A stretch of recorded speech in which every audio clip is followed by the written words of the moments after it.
Welcome to the Owning Your Sexual Self podcast. I'm your host, Rachel Main, awesome wife and dog mom for life. I'm a sex therapist turned sex coach, and I run a successful business selling relationship enhancement products. I absolutely love talking about all things sex. So you can expect this podcast to explore all things related to women's sexual health because that's what I'm here for. I'm here to help you discover and embrace what brings you pleasure so that you can own your sexual self. If that sounds good to you, then keep listening and let's fucking do this. Hey everyone. So I'm curious, have you ever met somebody that has said that they're dedicated to helping people feel truly at home in their bodies and in alignment with their souls so that they experience more ease and pleasure in all aspects of their life? Seriously, when have you ever heard somebody say that to you?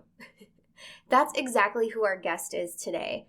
I have on with me today Darshana Avila, who is going to share how she helps guide women and couples who are ready for radical intimacy in their lives to lay down their armor and claim their wholeness. I feel like her and I were doing very similar work, and we're on that level of helping you get to your next level sexual self. And she says it perfectly. We are erotic by nature. Let me just say that again. We are erotic by nature. And this is the foundation of everything that she's going to share with us today. So I'm so excited to introduce our guest, Darshana. All right, so I have on with us a sexological body worker, which I am so excited to get into this with you all today. So I have with us today Darshana Avila, and she is doing some amazing work. And so hi. I'm so happy to have you on the podcast today. I'm so happy to be here, Rachel, and everyone who's listening. Thank you. Yes, of course. And we were chatting a little bit before we started recording this episode today, and I'm so excited to get into this because I feel like I am a virgin listener as well as probably many of the people that are listening. So I first want to ask, like, how I love asking for people's journeys that is in this type of work. So how did you get in? I always call it the sex world. Like, how did this land? How did you land here? It's a great question. I love telling it because it really is my personal journey too. Like, that's one of the cool things, that they're not separate. So for anyone listening, like, there's nothing special happening here from like a professional lens. It's like I went on my own human journey of really being very interested in sex. Like that, I was precocious. I like to say, like, there's a lot of things my parents didn't do wonderfully, in my opinion, because, life.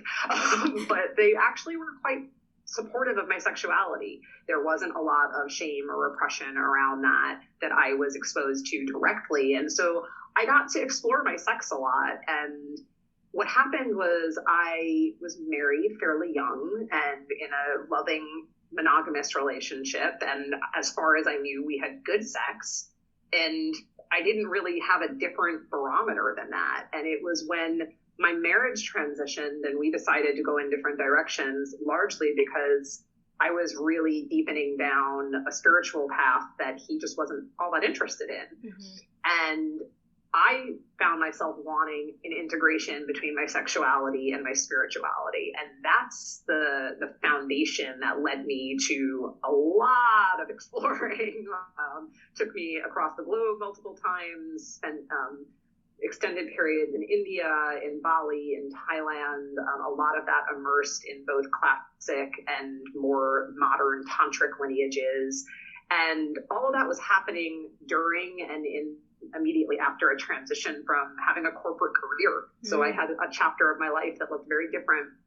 And it became clear to me that my heart and my passion were really more aligned in understanding, like, deeply that merging of sex and spirit, which to me is what eroticism is partially about. Mm-hmm. And that's why I call myself an erotic wholeness coach. And in those explorations, I met a lot of amazing people. I met other sexological body workers. I met people who trained in or are trainers of many of the different modalities that are now tools in my toolkit. And I've been in private practice for over 6 years now.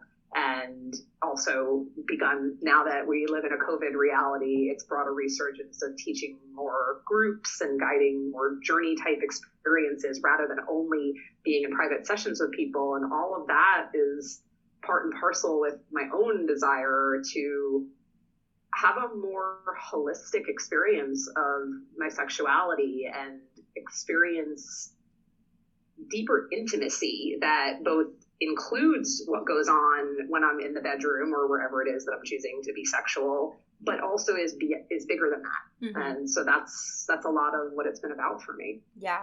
And I've had just about 10,000 questions pop into my head, of course. But Yay, bring 'em. I know. So my first one where I'll start with, so if somebody is thinking of seeking to work with somebody like you, who is that person? Who is your ideal people that you're working with? So I primarily work with cis women and their partners. I'd say the emphasis on the cis women. I work with people individually as well as in tandem with their partner. And oftentimes if I'm working with couples, I do individual work with one or both of them in addition to working with the couple together. Generally, the folks that seek me out are not totally new to their personal growth journey. Mm-hmm. So it's not completely foreign. Maybe there's been some therapy. Maybe there's been some different explorations around spirituality and or sexuality. I'm seldom the first stop in the personal growth field. I'm often the first stop in something that is specifically about their intimate life or their mm-hmm. sexuality. And what I really endeavor to do, and this is, I don't imagine I'm the only one, but I do feel like this is part of my uniqueness, is like I really try to make it approachable and meet people where they are. And even though you've heard me say the word spirituality many times over, I'm pretty light on the woo-woo mm-hmm. factor. Not that I have anything against it, and compared to many, I'm probably very woo-woo, but I like to just keep it real and grounded and earthy and normalize our sexuality, take the shame out of it, and extend a lot of permission. So for the people out there who just want a solid container where they can bring their questions and bring their confusion and bring their desires and bring their fantasies and all of that, and learn how to work with it and integrate for themselves these things that might feel fragmented, mm-hmm. that's who I'm working with. Okay. Wow. Okay. And so you said something in your bio that we are erotic by nature. Can you speak a little bit about when you say that, what does that mean? Yes. Thank you for that question. Yeah. So I'm very deliberate in using the word erotic because I want us to all reclaim that as more than sex, because to me it is. It includes our sexuality, but it also includes our sensuality and our creativity. You know, we are these miraculous creatures with all of our sense capacities, right? To see, to smell, to taste, to touch, to move, right? All the ways that we get to engage and perceive. We're incredibly creative. I mean, for all that humanity has done, that's just awful. Look at what we've done. That is amazing. And, and that arises from our eroticism. That arises from the flow of life force and creativity within us. And it's very much about our relationship to the more than human world. Mm-hmm. And so my reference of erotic by nature is also because I invite people to expand not only their concept of what their sexuality can be, but also what it means to be in a relationship and where intimacy can be cultivated. Because it's not just with your romantic partner, mm-hmm. it's with everyone and every aspect of life. And so really stepping into what is our true nature is, for me, the pathway to empowering yourself and really connecting to your eroticism. Yeah.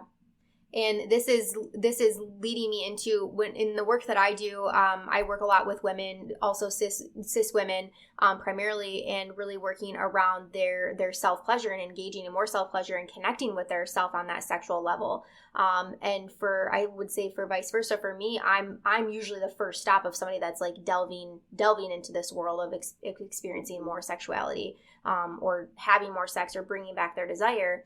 And so part of the work that I do is really focusing on allowing these women that I'm working with to make that connection with their self-pleasure of using of their body to provide that pleasure instead of going straight to sex toys. Is that something that, so when you're speaking specifically to the spiritual connection, that's where my mind goes. Am I correct in thinking that path? I mean, from my standpoint, yes. You know, like I don't see our spirit and our bodies as necessarily separate from each other, right? And that's so when you hear like the word somatic and you hear the word embodiment, which are words that are growing in popularity, certainly in many circles, and it's coming up a lot even around just like activism, like how do we do this from an embodied place? And that to me is like, it's where our spirit and our soul lives, is inside of these bodies. And so learning how to cultivate intimacy with ourselves, when you're speaking about supporting your clients in touching themselves. It's funny, I have an ebook that is called Touch Yourself, which is a guide, mindful masturbation. Nice. So we have definitely a common ground and appreciation there. And a big part of why I really heavily encourage that. I mean, there's many reasons, but one of the big reasons is because the body is the ground where it all comes together. And if we don't get to know our own bodies, we're coming to any other relating or relationship like not fully informed. Yeah. And why would we want to do that if we had the choice? Yeah, absolutely.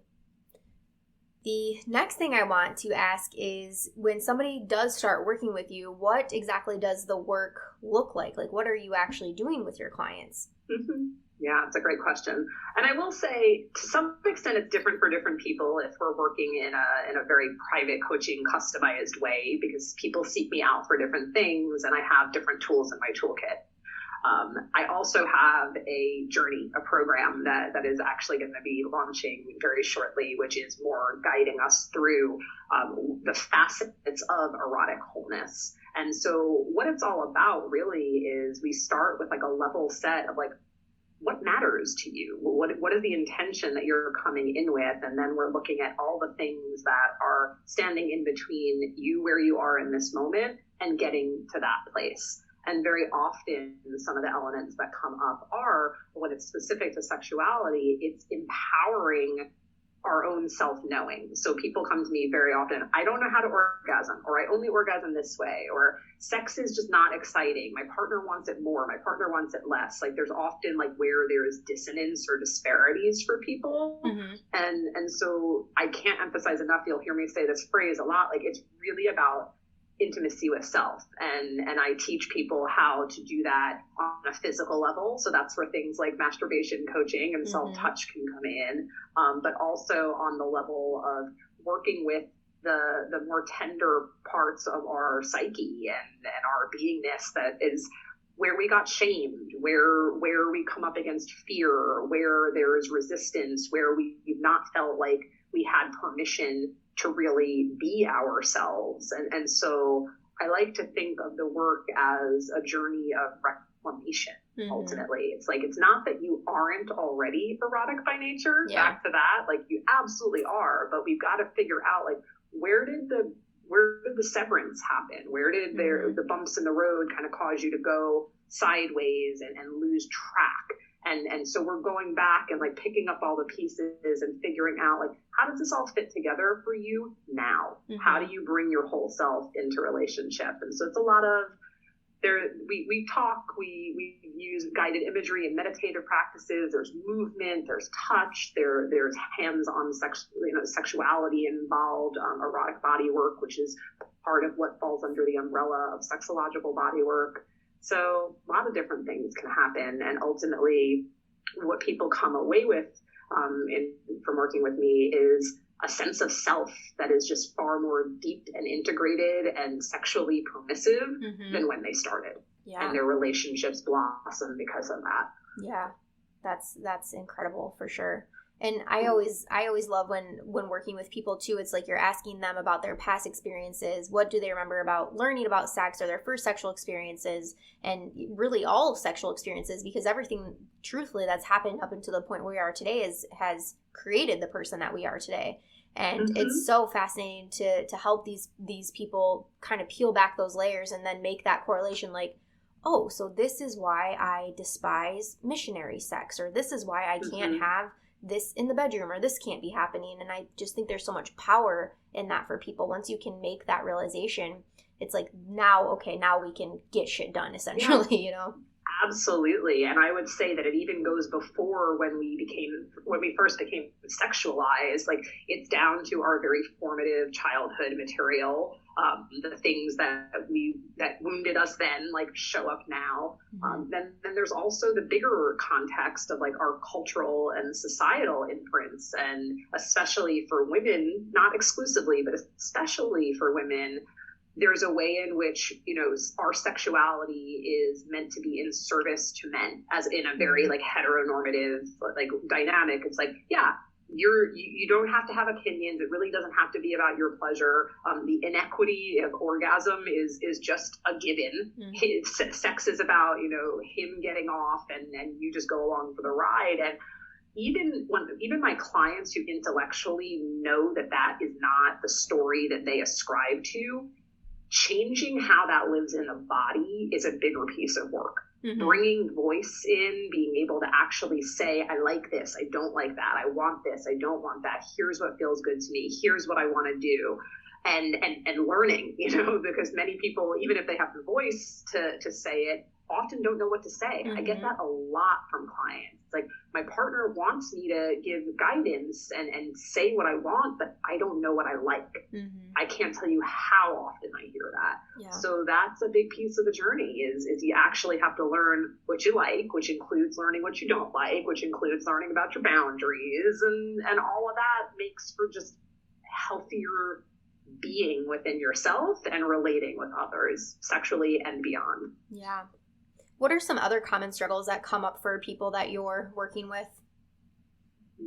I have a lot of clients who, in a more general sense, feel like they struggle to be in their bodies, that there's a disconnect, like that they're not actually very at home. Even though I speak about that as home-based, that doesn't mean that that's everybody's experience. And so for a lot of people, part of the struggle is like, yeah, sex is okay. I don't mind having it, but, like, I don't feel a whole lot. Is what a lot of people come in, or some people choose to work with me because things are going quite well, but they really have a sense that it could be better, that there's something more that they can experience, whether that's with their partner or in partnership with their own selves, of just like, yeah, like, it's been good enough, but I really want it to be amazing. So, you know, whatever level you're at, for some people it's deep trauma, outright pain. For other people, it's just like, kind of like, meh. Some people are like, yeah, things are good, but I want more. And so there's opportunities to work across that whole spectrum.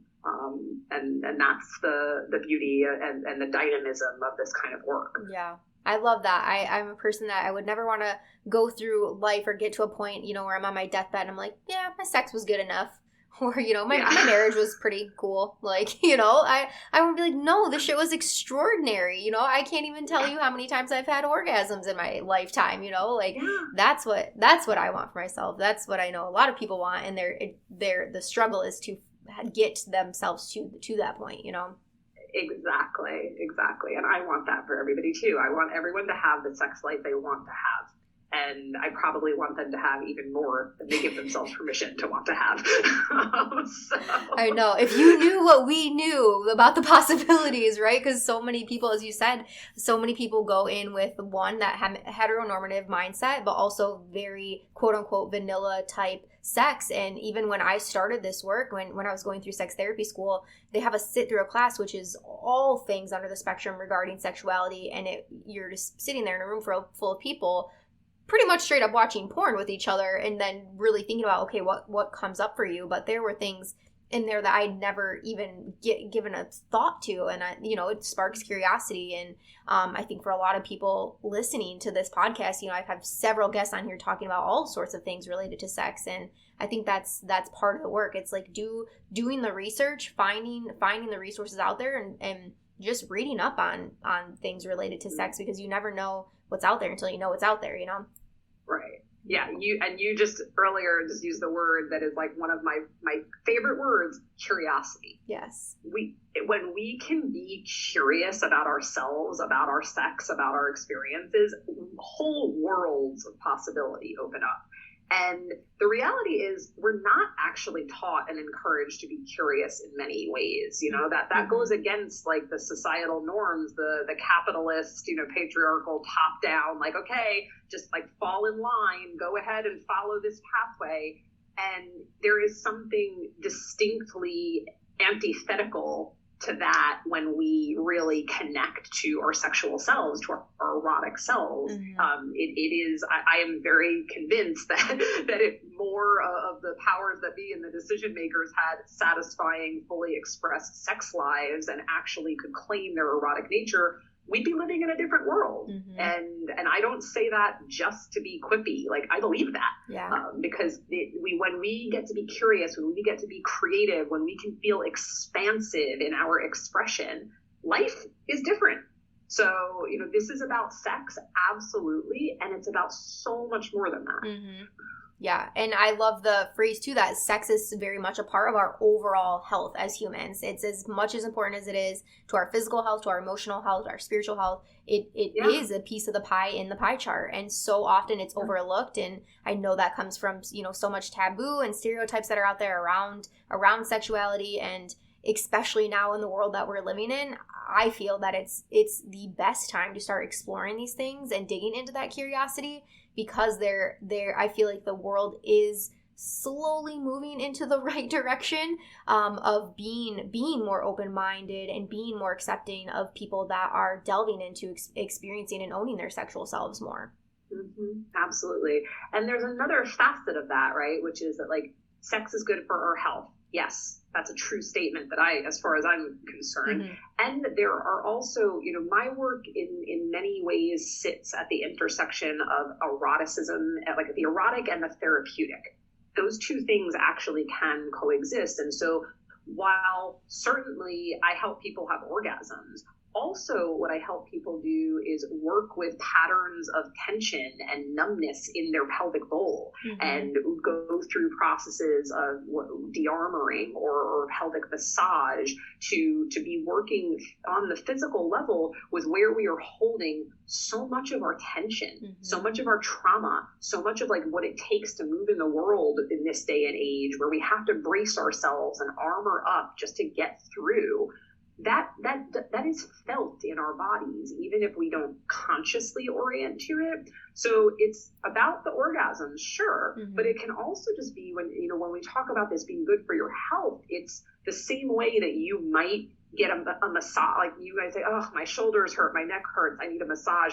Massage your pelvis, learn how, have somebody do it for you.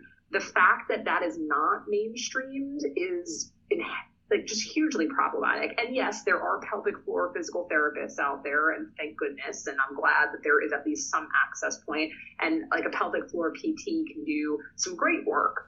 And there's also limitations to where they will go because the medical system is fairly anti-sex or sex negative in many, many ways. And even in gynecological medicine, like there's a lot that is problematic. So working with someone such as myself, a sexological body worker, a holistic pelvic care practitioner, those are some of the actual certifications that are out there around this. Like it can be a tremendous gift to give yourself for your overall health and well-being.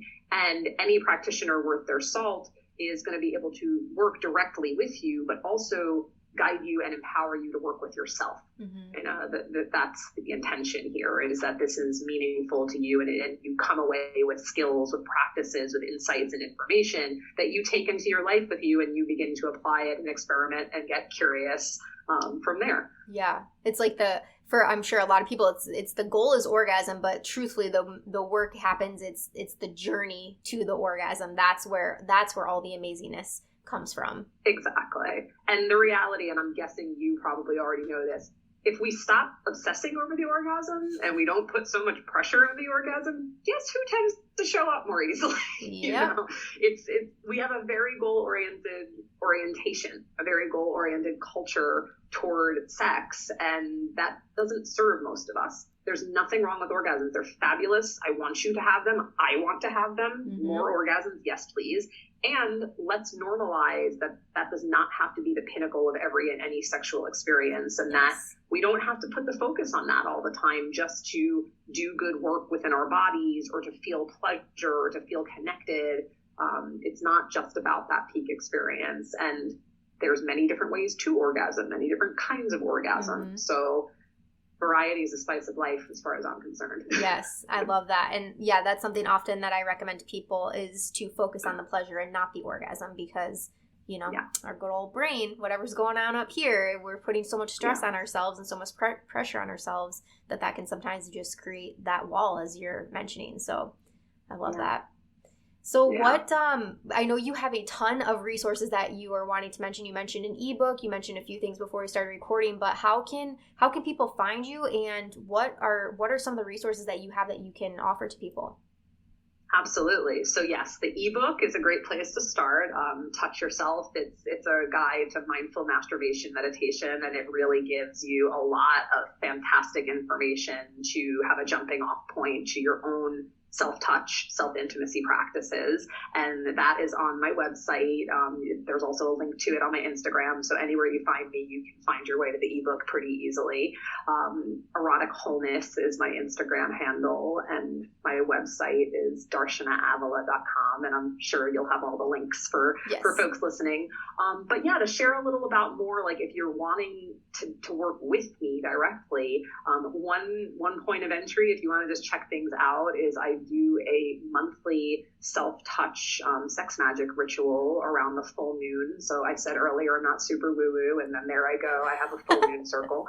Sign me up for that. That has been something on my radar for a long time. So please, yes, tell us more. Yeah, and I co-lead that. I hold the container of the ritual, and a dear friend of mine who's an astrologer joins us, and she gives an astrological transmission for like what's going on in the universe. And then we journey into the yoni-verse, yoni being the Sanskrit word that speaks to the female genitalia, internal and external. We just don't have a good word in English to encompass all of that. So the circle is called the yoni-verse in the universe, and that is on or near the full moon every month. You can find out about that. I also several times a year do some shorter format group programs that usually are like anywhere from 4 to 6 weeks. And then I'm available, as I said, for private coaching, whether that's individually or as a couple. And that coaching can take the shape of a very customized journey and base of what you're needing and wanting for yourself, or it can be the journey to erotic wholeness, which is a more structured program that gives you the full spectrum of everything that is in my work and in my toolkit, which is, as we've talked a lot about, like sexological bodywork as one aspect of that. I'm also in training as a somatic experiencing practitioner. I'm trained in a modality called neuroaffective touch. So those are more trauma-informed pieces. I do a lot of the deeper, like depth psychology, nature-based parts work. So there's a lot that goes on in the background of this, and you get to have a really unique experience into claiming your erotic wholeness when we journey together. Yeah. I love that. And all of the things that you can offer are that you do offer are found on your website. Absolutely. Yep. Make it easy for you. Yes. I love that. Oh my gosh. Yeah. I'm totally into the full moon. I'm not kidding. I definitely want to be the next one. I need to. I bought myself a shock rub rose quartz dildo, and I've cleansed it and I've charged it with the last full moon and everything, and I have not it's currently February 4th, just because this will come out in the future. So maybe when this comes out, I might have indulged in it. February 26th and March 26th are the dates of the next two circles. Okay. So. I should literally add it to my calendar. Awesome.